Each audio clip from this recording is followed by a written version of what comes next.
Shugo were province-level officials of the Bakufu from the Kamakura period into the Muromachi period and Sengoku period. It is often translated into English as constable, but another common translation is military governor.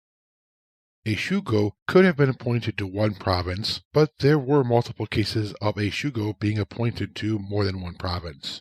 So the number of Shugo was less than the number of provinces. In the Kamakura period, the Shugo's main duties were, ostensibly, to oversee the Bakufu interests in the province and maintain order.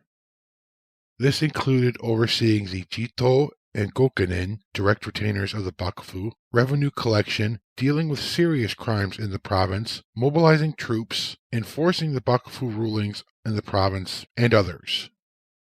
In the early Muromachi period, the power of the Shugo was substantially increased. The civil war between the northern and southern courts created opportunities for some Shugo to increase their power and income within their province or provinces, and the Bakufu either allowing it or legitimizing it in order to maintain their support for the Ashikaga. Part of my master's thesis was on this subject, although overall the thesis focused on the more local level below the Shugo. You'll probably come across a related term, Shugo Daimyo. This is a term that is used sometimes to describe how the Shugo of the Muromachi period were essentially left to administer their province or provinces fairly autonomously, as long as they did not oppose the Bakufu.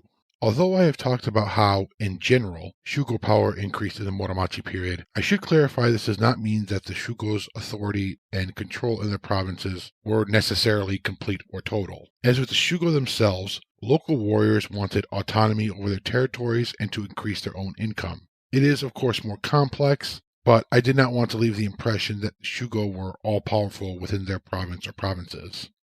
During what is called the Sengoku period, the title of Shugo came to have virtually no power in and of itself. There were Shugo and Shugo families that became powerful daimyo, but the title itself did little more than grant some degree of legitimacy to those who held it, until eventually its use was abandoned.